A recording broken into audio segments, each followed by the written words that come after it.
muy gozoso de que, como tú dices, somos hijos de Dios.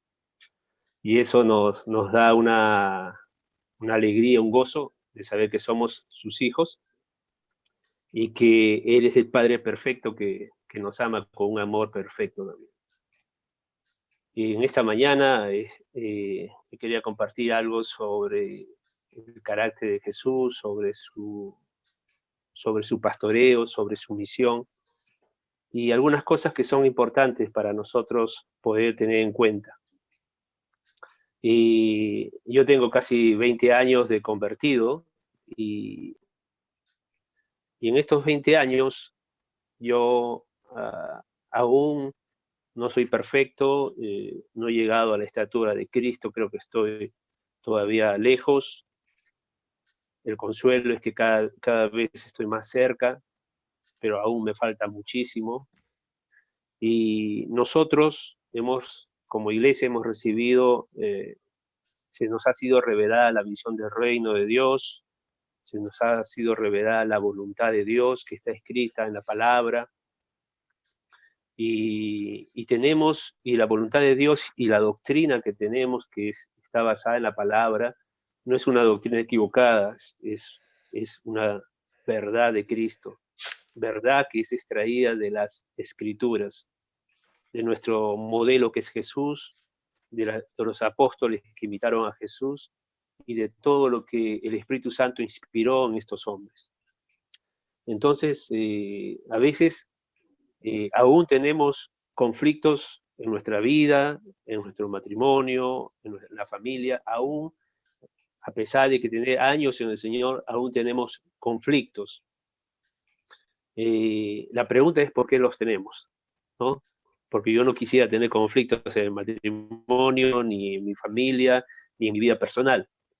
La doctrina no puede ser, porque la doctrina es sana, la doctrina que se nos ha trasladado a través de la palabra de Dios, a través de las coyunturas que trabajaron con fe, obediencia, ahí se ve la familia, la relación entre esposos, los hijos, eh, también caminando con Jesús, y todo el consejo de Dios que está ahí, que es una sana doctrina. Dios no dejó nada suelto. El Señor dio todo lo que necesitamos para vivir esta vida aquí en la tierra. Pero aún así todavía no hemos llegado a vivir como Jesús vivía, ¿no? Entonces, si no es la doctrina el problema, tiene que haber otro problema que hace que todavía no podamos vivir a la estatura de Cristo.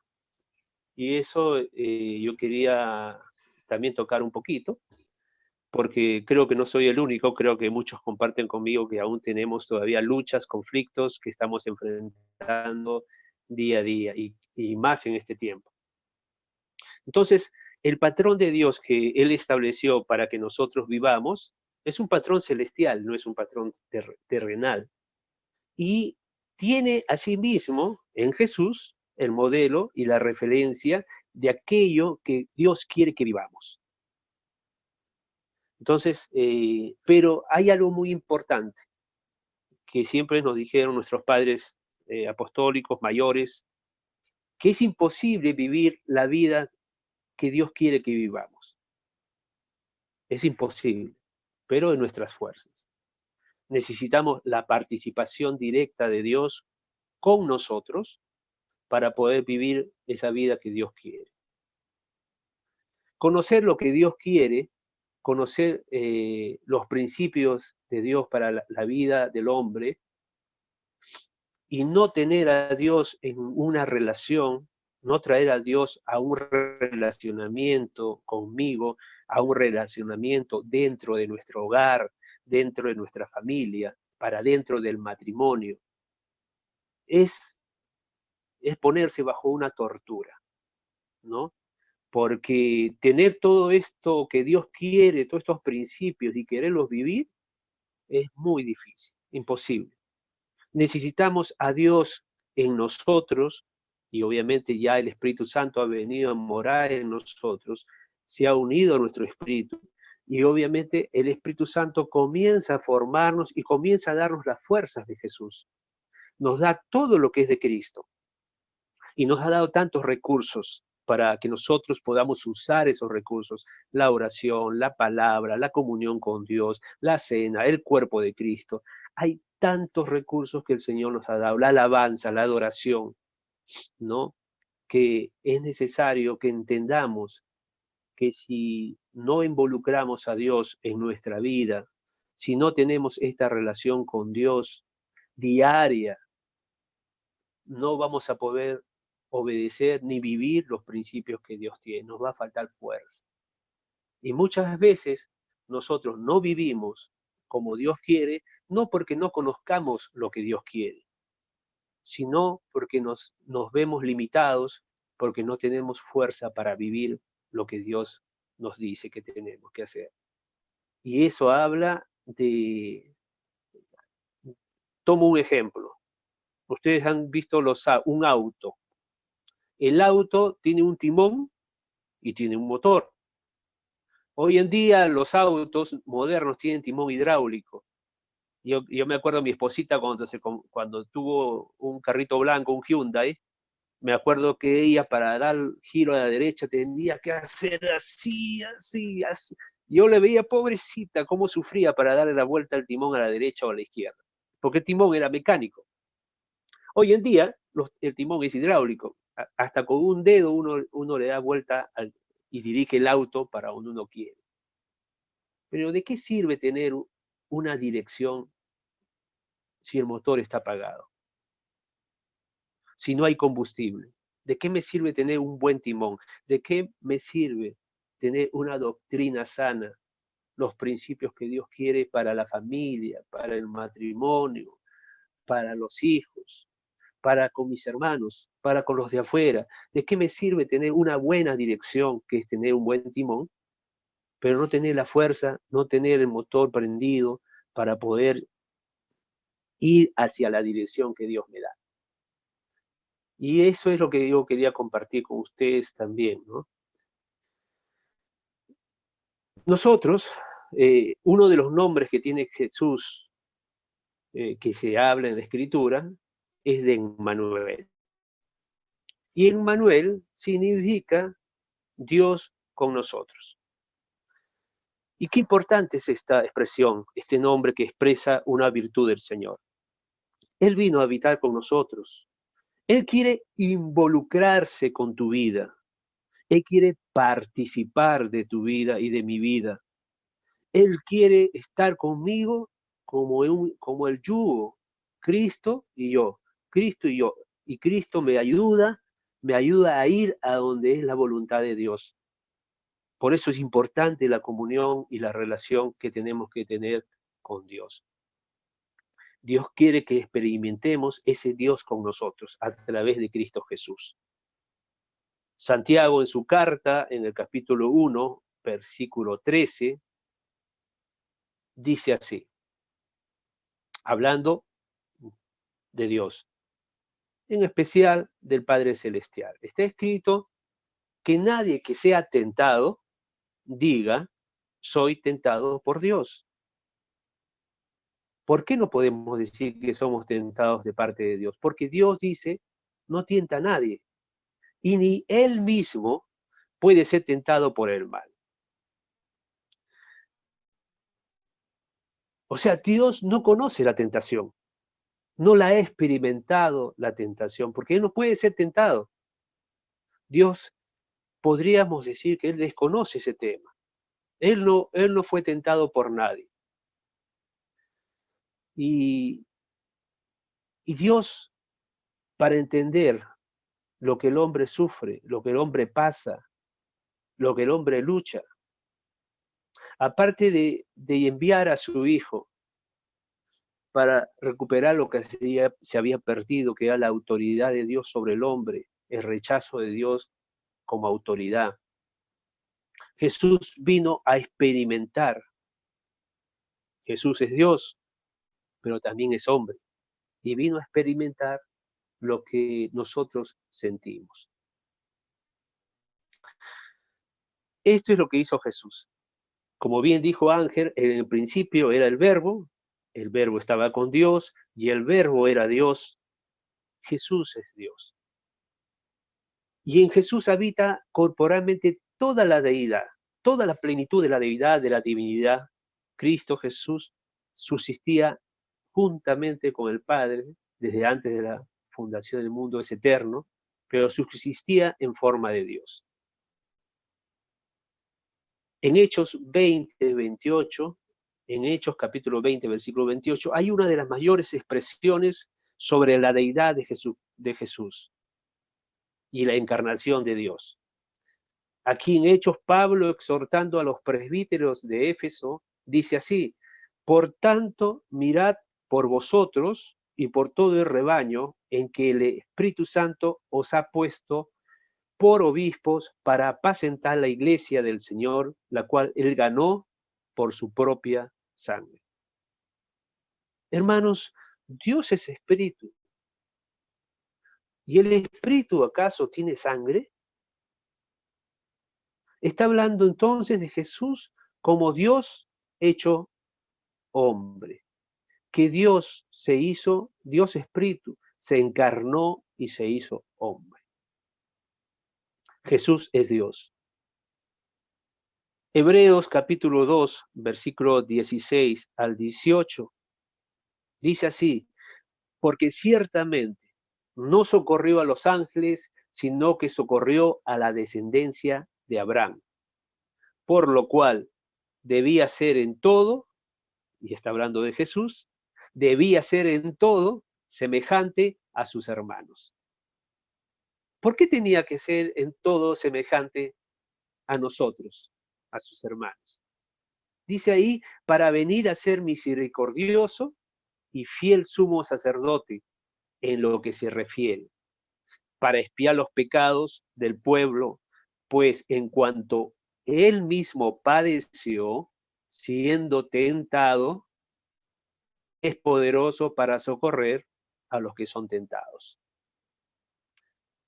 Y en el capítulo 4 de Hebreos, el versículo 14 al 16, dice así la palabra: por tanto, y esto es tremendo, hermanos, Dios nos revele y nos dé qué importante es esto que hablan sobre Jesús. Por tanto, teniendo un gran sumo sacerdote que traspasó los cielos, Jesús, el Hijo de Dios, retengamos nuestra profesión, porque no tenemos un sumo sacerdote que no pueda compadecerse de nuestras debilidades, sino uno que fue tentado en todo según nuestra semejanza. Por esto, hermanos, es que Jesús, es que Dios es capaz de condolerse. Por eso es que Él es capaz de tener misericordia, porque fue tentado según nuestra semejanza. Él experimentó todo, pero no pecó. Y ahí dice el 16, acerquémonos pues confiadamente al trono de la gracia para alcanzar misericordia y hallar gracia para el oportuno socorro. Hermanos, yo no sé si hay algo que nos constriña más cuando nos pongamos a pensar, nos ponemos a pensar que Dios, que no puede ser tentado por el mal, se expuso a la tentación, solo para saber lo que nosotros sentimos cuando somos tentados. Dios, en la persona de Jesús, se dejó asediar por el diablo, se permitió oír propuestas indecentes de Satanás, para saber cómo nosotros nos sentimos cuando somos tentados. Dios, que no sabía el ser tentado porque él no conoce y no puede tentar y no puede ser tentado, en la persona de Jesús experimentó lo que nosotros sentimos, las luchas que sentimos, los dolores que sentimos, las traiciones que pasamos, el rechazo.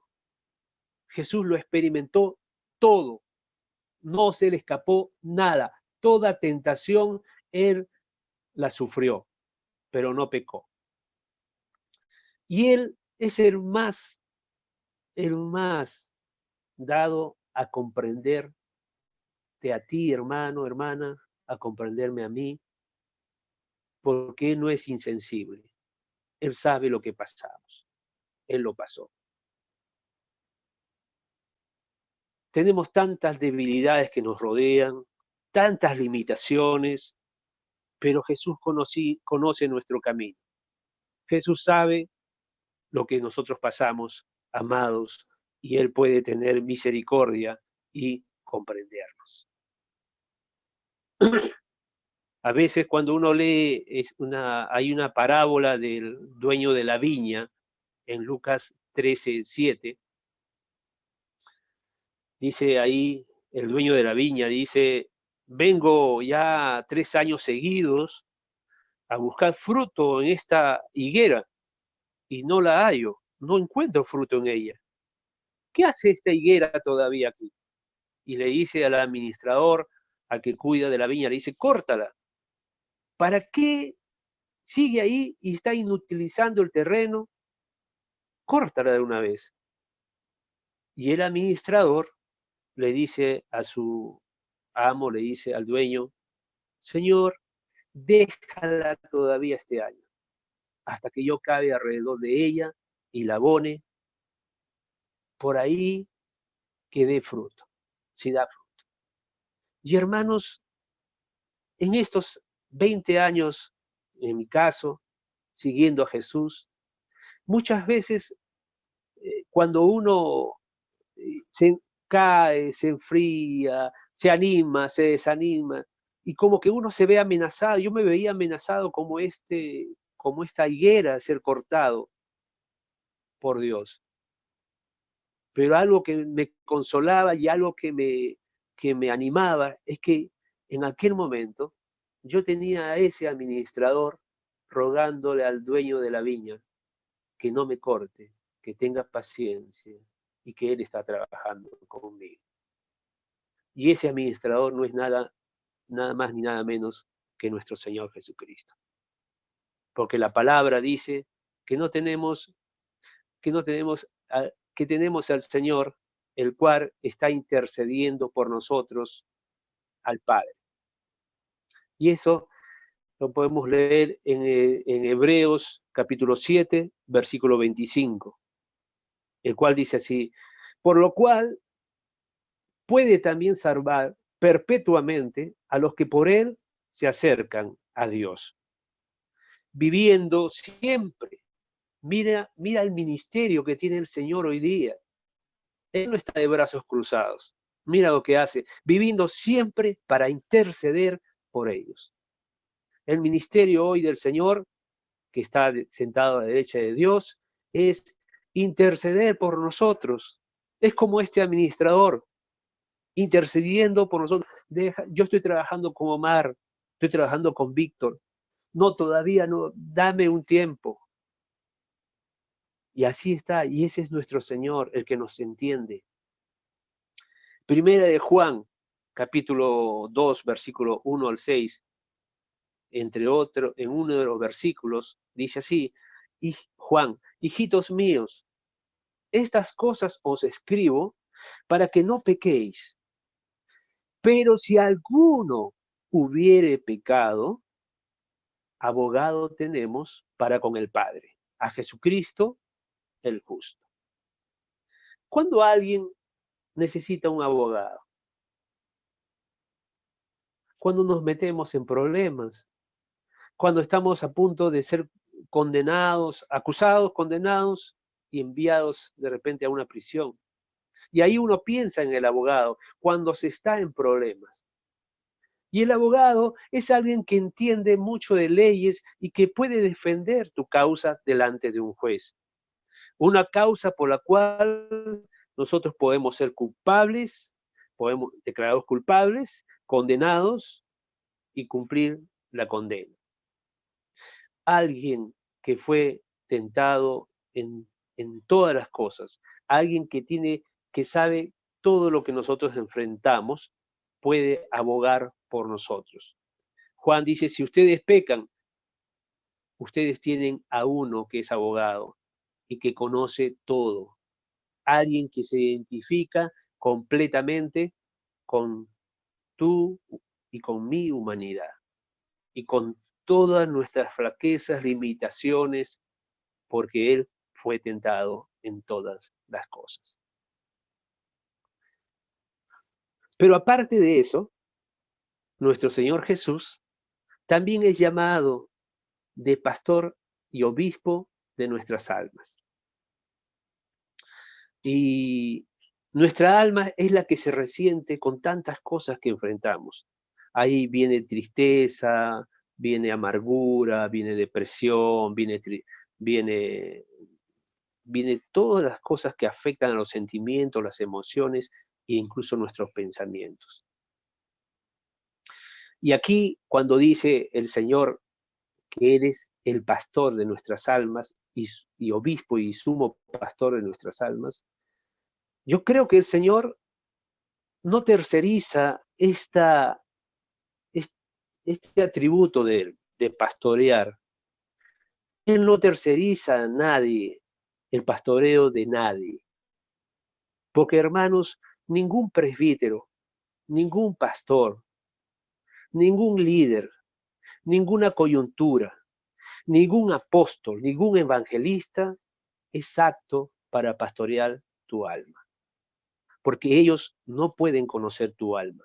Y el único que puede conocer, sondear y examinar nuestra alma, escudriñar nuestros pensamientos, es Jesús.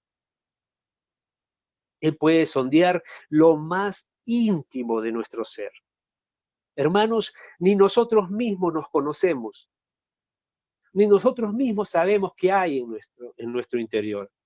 David, diciéndole a Dios en un salmo, le dice: examíname, oh Dios, y revélame si hay pecado, si hay cosas ocultas en mi interior, en mi alma. Porque el único que puede conocer tu alma, el único que puede conocer lo que pasa adentro, es el Señor. Y Él quiere pastorear nuestra alma. Él conoce cada cosa de que hay en nuestra alma. Ni nosotros mismos los conocemos. Y Él puede pastorear, Él puede sanar, Él puede restaurar y Él puede restablecer. Mas nosotros necesitamos exponernos a su pastoreo. Necesitamos entrar en esa cámara secreta, en ese cuarto secreto, abrir nuestro corazón, pedirle al Señor como David que sondee nuestro corazón, exponer nuestras cosas que pasamos, e inclusive las cosas que nos angustian, nos molestan, las cosas que no podemos hacer.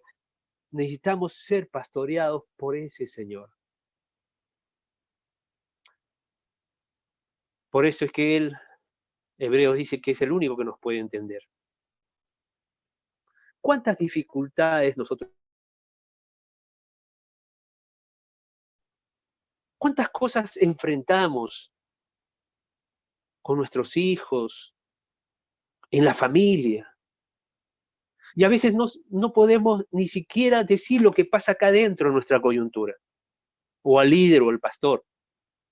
A veces no lo podemos ni traducir, simplemente porque no lo podemos hacer. Hay algo que nos pasa, pero no sabemos qué es. Y a veces se complica aún más la situación cuando no lo sabemos sacar. Más hay uno que sí puede conocer. Hay uno que sí puede examinar. Y ese es el Señor. La Biblia dice que nadie conoce las cosas del hombre, sino el Espíritu que está en él. Hay cosas que solamente el Espíritu conoce. Y nuestro Espíritu es la lámpara de Dios dentro de nosotros. Él nos conoce, Él nos sondea, Él nos escudriña, Él tiene respuestas para lo que pasamos. Pero hermanos, esas respuestas no siempre son traducidas en soluciones. La respuesta de Dios no necesariamente es una solución. Yo podría de repente hacer una lista grande de situaciones en mi vida en que yo busqué a Dios. Lo busqué, clamé desesperadamente, muchas veces cuando, por ejemplo, mi hermano estuvo ya desahuciado, tantas cosas que pasamos, y yo clamé a Él, me derramé delante de Él y no fue solucionado. Pero sí, hay algo que sí pasó conmigo. Y es en esas situaciones que después de derramarse ante el Señor en oración, en súplica y ruego y acciones de gracia, uno se levanta de la oración consolado, renovado, animado, desafiado y con un brillo diferente en sus ojos, con un corazón encendido otra vez, porque la voz de Dios enciende nuestro corazón. A veces nuestro corazón está endurecido, congelado, a veces por la incredulidad, a veces por la murmuración, por la incomprensión de lo que está sucediendo a nuestro alrededor. Y buscamos muchas veces a Dios y a veces ni lo buscamos. Mas si lo buscamos, si lo hacemos, Dios responderá, pero no siempre con la solución. Mas Él encenderá nuestro corazón, nos consolará, nos dará gracia y nos dará fortaleza, porque Él va a pastorear nuestra alma. Hay un salmo que a mí me encanta mucho leer en tiempos de angustia, y es el Salmo 94, versículo 19. Acá está David diciendo así.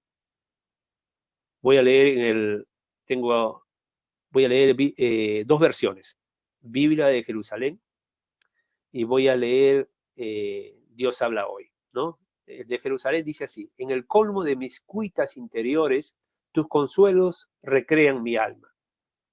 Dios habla hoy dice así: en medio de las preocupaciones que se agolpan en mi mente, me das consuelo y alegría. Y yo tomo esta expresión de la Biblia de Jerusalén que dice que recrea mi alma, dice. Y recrea mi alma, yo la asocio. ¿Cuántos de ustedes, creo que nosotros los mayores, cuando estábamos en la primaria o en la secundaria, bueno, en la primaria, había un timbre que esperábamos con ansiedad, ¿no? Que toque el timbre y nosotros salíamos en estampida, salíamos del salón hacia el patio corriendo, saltando y con mucha alegría. No sé si se acordarán de esos tiempos, yo me acuerdo. Y es interesante que así es lo que pasa cuando nosotros somos consolados con el Señor. Cuando Él, en medio de tantas tribulaciones y crisis que enfrentamos, Él nos da consuelo y nos da alegría. Y esa alegría y ese consuelo, ¿cómo recrea nuestra alma? Es más decir que el fruto del Espíritu es amor, paz, alegría, gozo. Pero dentro de como dice Romano, cuando está el reino de Dios en nuestra vida, hay tres evidencias. Hay paz, justicia y gozo.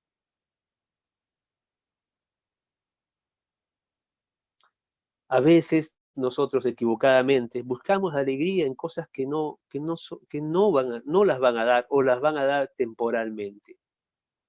A veces buscamos alegría, algunos, por ejemplo, en algunos matrimonios, el cónyuge busca alegría en su cónyuge, busca una realización con su cónyuge. Algunos buscan realización y alegría con sus hijos. Pero hermanos, nuestra alegría es Cristo. Nuestro gozo es Cristo. Sin Cristo no está morando en nuestro corazón, no hay gozo. Porque la alegría que podemos buscar afuera está en base a las circunstancias que nos rodean. Si todo está bien, afuera estoy alegre. Y eso no es lo que el Señor nos prometió. El Señor nos prometió un gozo interno que es independiente de toda circunstancia que me rodee. Y eso es lo que Dios quiere poner en nuestro corazón. Si nosotros esperamos tener alegría en cosas de afuera, vamos a ser frustrados y viviremos con frustración. Va a llegar un día, hermanos, en que nosotros partamos de esta tierra, estemos con nuestro Padre Celestial, si hemos vivido según su voluntad, si ha sido su voluntad nuestra voluntad. Tampoco nos engañemos que si nos bautizamos, si asistimos a un culto, pero vivimos como queremos, según nuestra voluntad, tampoco no nos engañemos. Porque solamente los que entrarán en el reino de Dios serán aquellos que hicieron la voluntad de Dios. Así que aquel día en que esté ahí y esté Mirta, esté Justin, esté mi papá, que se llamaba Carlos. Carlos ya no será mi papá, será mi hermano. Mirta no será mi esposa, será mi hermana. Y Justin no será mi hijo, será mi hermano. Entonces, tenemos que tener en cuenta esto. Pero si no aprendemos a gozarnos aquí en esta tierra, si no aprendemos a vivir con Cristo como suficiente para nuestra vida, si no aprendemos, ¿cómo vamos a vivir en el cielo? Porque estamos aprendiendo aquí a vivir, que Dios es nuestro gozo. Y si aquí lo aprendemos, ahí en el cielo va a ser tremendo. Entonces, Jesús puede pastorear nuestra alma. Él es el llamado el gran pastor de las ovejas. Es necesario que cada uno de nosotros entendamos y creamos que Dios se interesa por ti y se interesa por mí. Y que Dios quiere participar en tu vida, involucrarse en tu vida, en tus cosas, en las cosas que enfrentas. Él quiere estar en medio de eso. Él quería, Jesús, es tremendo y al mismo tiempo muy anecdótico lo que dice Jesús cuando habla de la ansiedad. Y él dice algo tremendo en Lucas 12:7. Dice así el Señor: pero en cuanto a vosotros, aún cada uno de sus cabellos, de sus cabezas, están contadas. Ustedes, hermanos, ¿se han puesto a pensar en esta expresión de que cada cabello nuestro está contado? ¿Qué es lo que Jesús quería decir con esto? Lo que Jesús quería decirte es que nuestro Padre Celestial tiene tiempo y paciencia suficiente para contar tus cabellos. Es decir, tus días no pasan rápidamente delante de Él. Él se detiene en ti, en cada uno de nosotros. Hermanos, la palabra de Dios dice en 1 Pedro 2:22 que Jesús no cometió pecado ni se halló engaño en su boca. Entonces Jesús no nos está mintiendo cuando habla de que el Padre cuenta nuestros cabellos. No nos está proporcionando un falso consuelo. No, es una promesa, es una garantía, es una seguridad que Dios hace eso, que Dios se involucra, que Dios participa, que Dios pastorea, que Dios te cuida. Es eso lo que Jesús está diciéndole a sus discípulos y obviamente a nosotros. Nos está diciendo que así es nuestro Padre Celestial. Está interesado por ti. Por eso el diablo trata de poner cosas, sofismas y mentiras acerca de Dios como lo hizo con Adán y Eva. Siempre va a ser así. Pero nosotros tenemos que creer y tener la certeza, porque si no la tenemos, difícil va a ser vivir esta vida. Tenemos que tener la certeza de quién es tu Padre, de qué interés tiene en mí nuestro Padre. La Biblia dice que somos niña de sus ojos. Y la niña de sus ojos es tan delicado y nadie lo puede tocar Hasta el cirujano, si va a operarte la vista, se equivoca en 1 milímetro, la mitad de 1 milímetro de corte, te queda ciego. Dios está diciendo qué tan importante eres para Él. Mira este otro salmo que está en Salmo 56, versículo 8, que también es un salmo que yo muchas veces también lo tomo cuando estoy en medio de preocupaciones y aflicciones, ¿no? Dice así, Reina Valera del 95. Mis huidas tú has contado. Pon mis lágrimas en tu redoma. ¿No están ellas en tu libro? Y quiero leer otra versión. Es la versión de Palabra de Dios para hoy. Dice, contaste mis pasos cuando sufrí persecuciones. Recogiste mis lágrimas en tu odre. ¿No están ellas inscritas en tu libro? Qué tremendo, hermanos.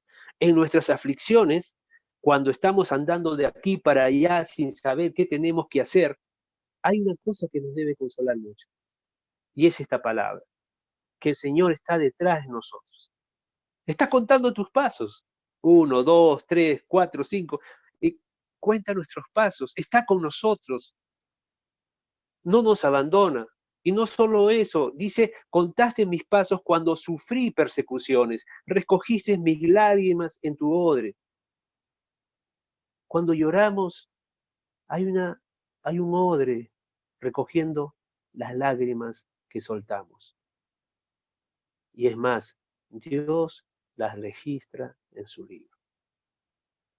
Dios cuenta tus cabellos, Dios recoge tus lágrimas y Dios las registra en su libro. Y me acuerdo en Apocalipsis 21:4 que está escrito así, que Él enjugará o secará toda lágrima de nuestros ojos, porque Él sabe cuántas son, porque Él las recogió y porque Él las registró. Hermanos, un cristianismo, una vida cristiana sin esto es una carga muy pesada. Porque entre nosotros tenemos doctrina y patrones y principios para todo, para el esposo, para los hijos, para los padres, para los patrones, para los obreros, para los trabajadores, para el prójimo, para cómo administrar dinero, para nuestro relacionamiento entre hermanos, para nuestra forma de hablar. Para todo existe un patrón, una doctrina. Y eso está registrado en nuestra mente, hermanos. Y no va a salir de ahí. Y cada vez que fallamos, nuestra conciencia nos acusa, nos hinca. Todas las veces que nosotros caminamos fuera de los principios de Dios, la conciencia nos va a acusar. Y nadie soporta vivir así con la conciencia acusándolo todo el tiempo. Eso es una tortura, hermanos. Entonces, hay un recurso de los cielos. Hay una vida que Él hizo habitar dentro de ti, dentro de mí. Y que no está sujeta, que es independiente de las circunstancias que nos rodean. Esa vida que Él nos dio no debe estar influenciada por nuestras flaquezas, por nuestras tribulaciones que enfrentamos. Tiene que ser independiente de las luchas, de las aflicciones, de los dolores, de las enfermedades, del desempleo, de los conflictos conyugales, de los conflictos con los hijos.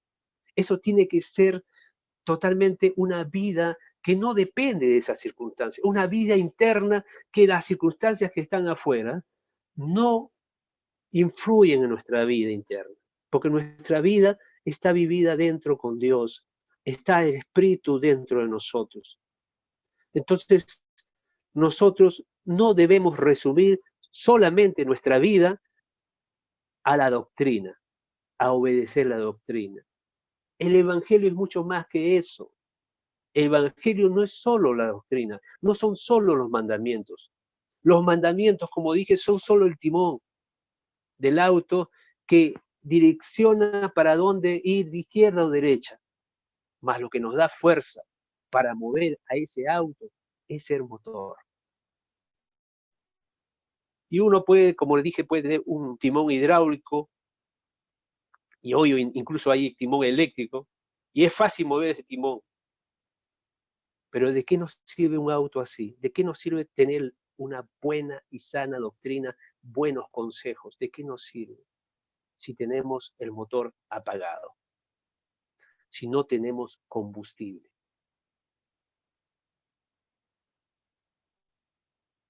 Por eso es necesario esta comunión con Dios. Por eso es necesario tener esta vida íntima con Dios.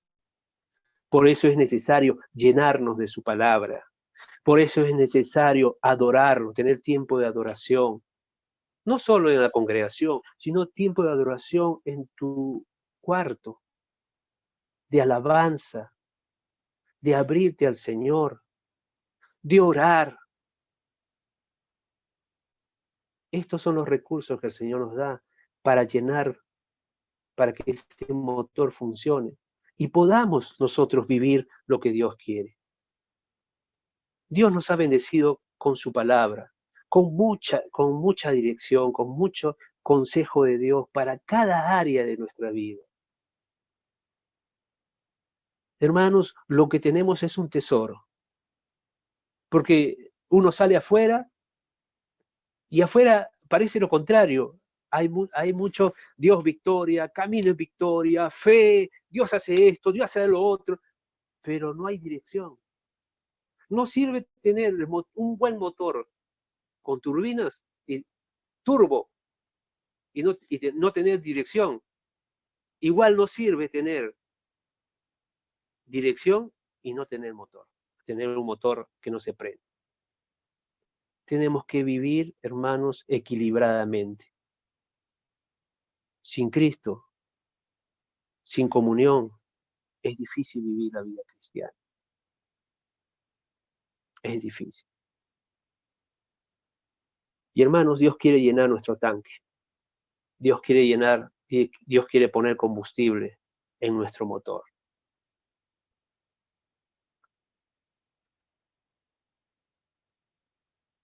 Hay una cosa más, hermanos.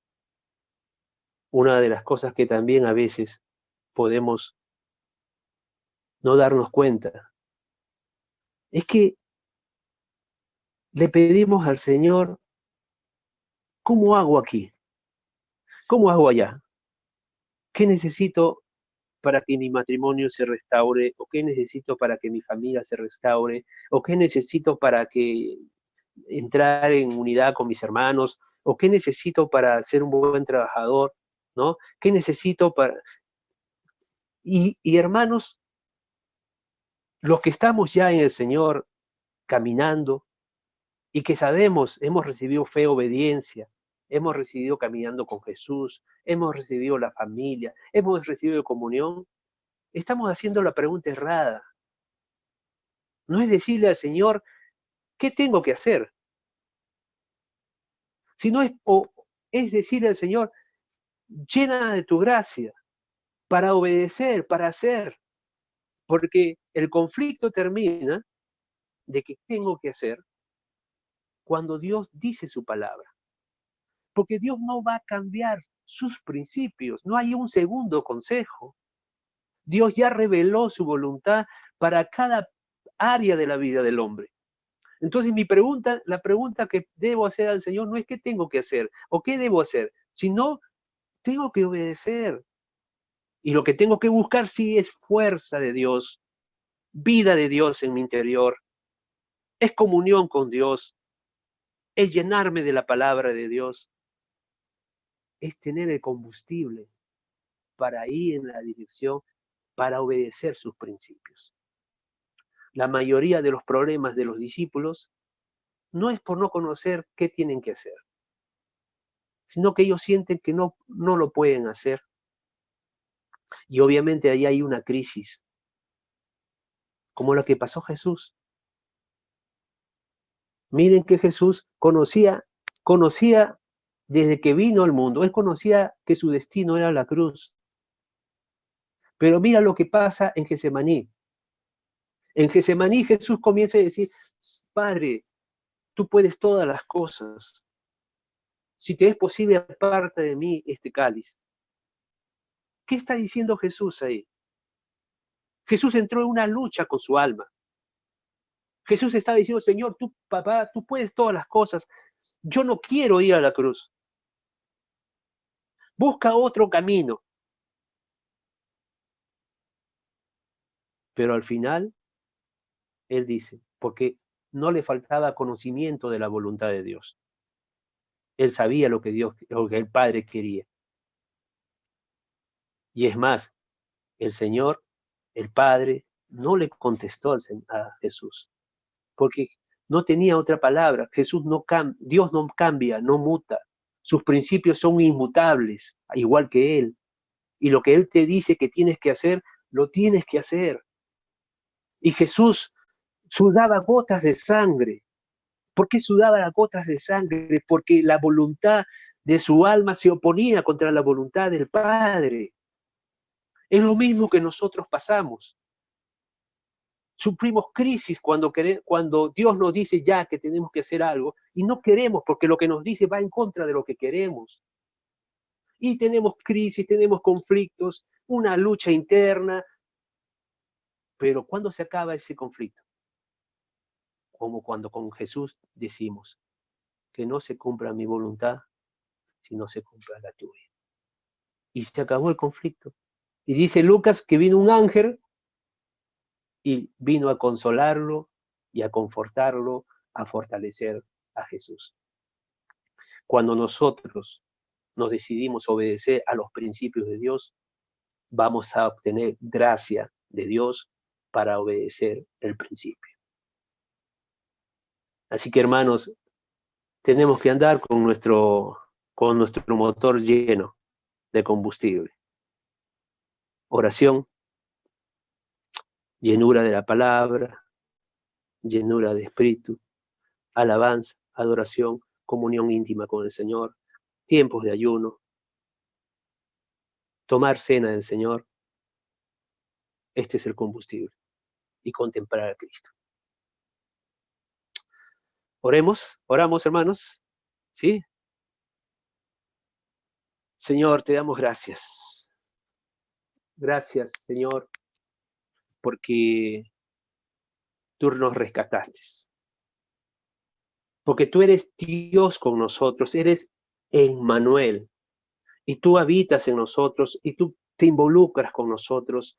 Tú no eres ajeno a lo que pasamos, tú te interesas por cada uno de nosotros, por lo que enfrentamos, porque tú nos comprendes, porque Jesús es el sumo sacerdote que fue experimentado en quebranto en todo. Y Él puede entendernos, y Él puede consolarnos, y Él puede fortalecernos, Señor.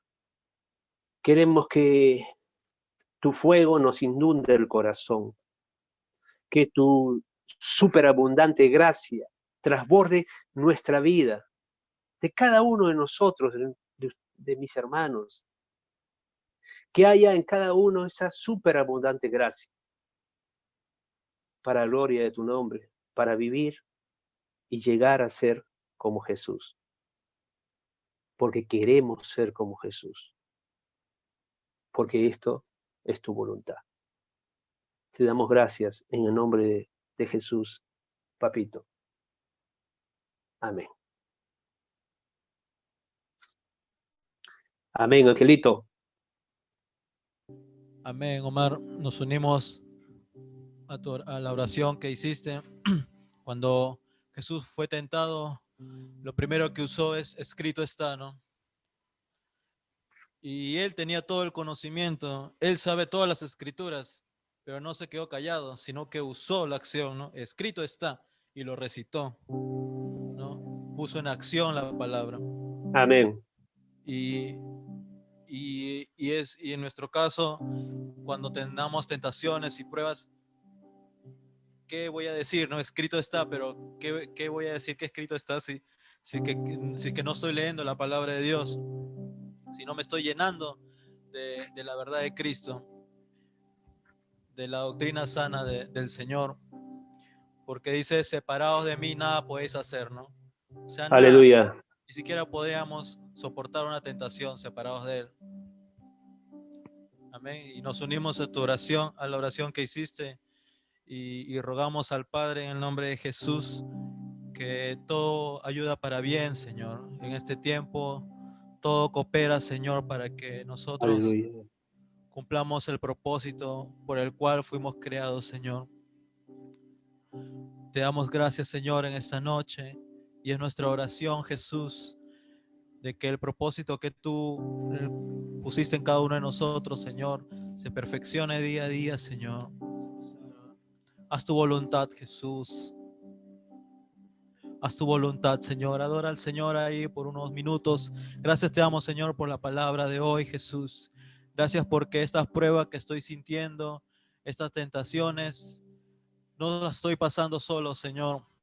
Tú estás conmigo. Tu vara, Señor, y tu callado me infundirán aliento, dice tu palabra, Señor. Gracias te damos, Jesús.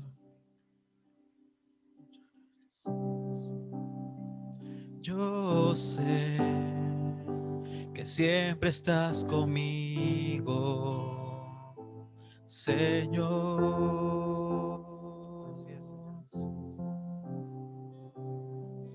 También sé que nada acontece sin tu voluntad.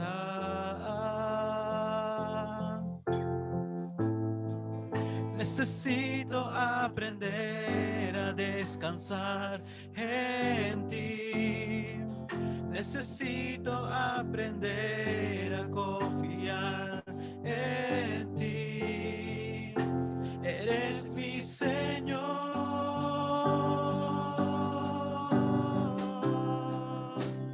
Todas las cosas ayudan para bien aquellos que te aman.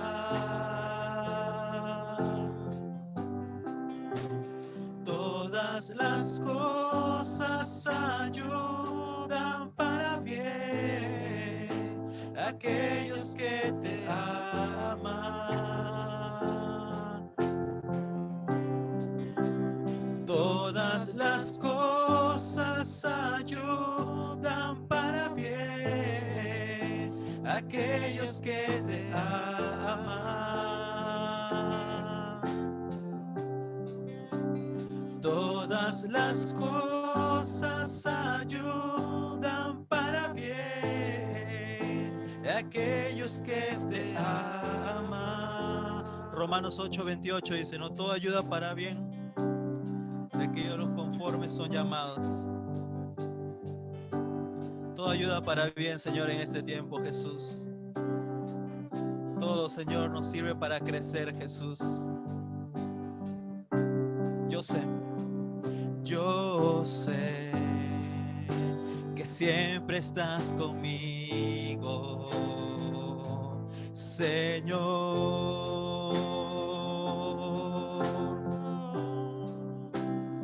Y también sé que nada acontece sin tu voluntad. Necesitamos, Señor. Necesito aprender a descansar en ti. Necesito aprender a confiar en ti. Tú eres mi Señor. Todas las cosas ayudan para bien. Todas las cosas ayudan para bien aquellos que te aman. Todas las cosas ayudan para bien aquellos que le aman. Todas las cosas ayudan para bien de aquellos que le aman.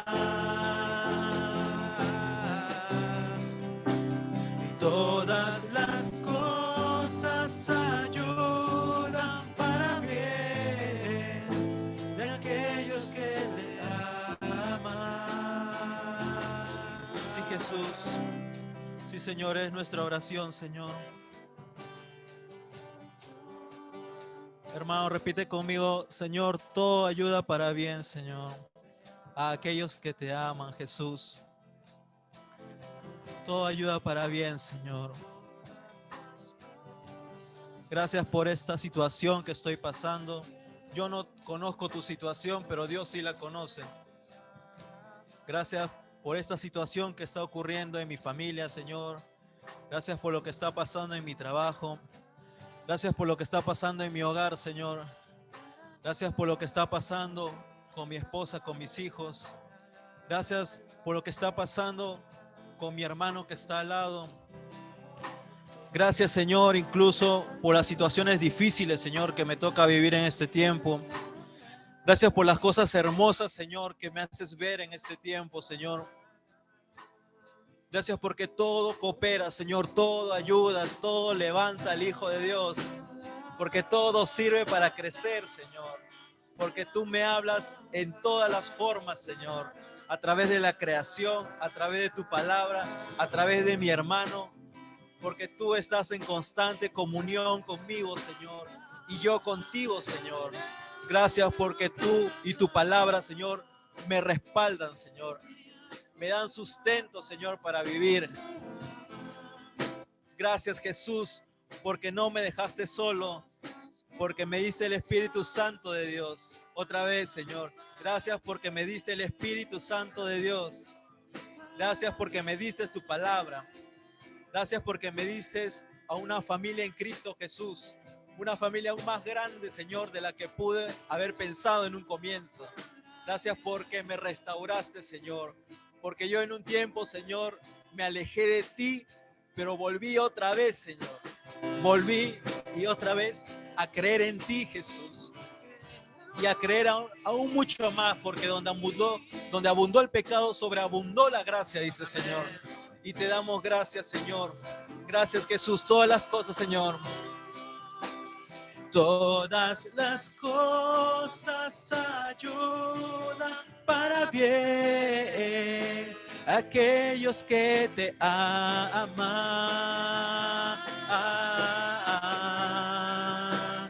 Todas las cosas ayudan para bien aquellos que te aman. Sí, Señor, todas las cosas, Jesús. Todas las cosas ayudan para bien aquellos que le aman. Todas las cosas ayudan para bien aquellos que le aman.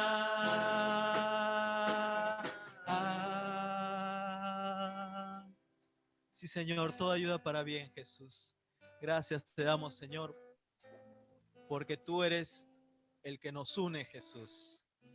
Gracias porque esta no es una unión de un club social, no es una unión de amigos, sino es una unión de cuerpo de Cristo, ligados, totalmente unidos por el Espíritu Santo de Dios, que nos anima y nos restaura día a día.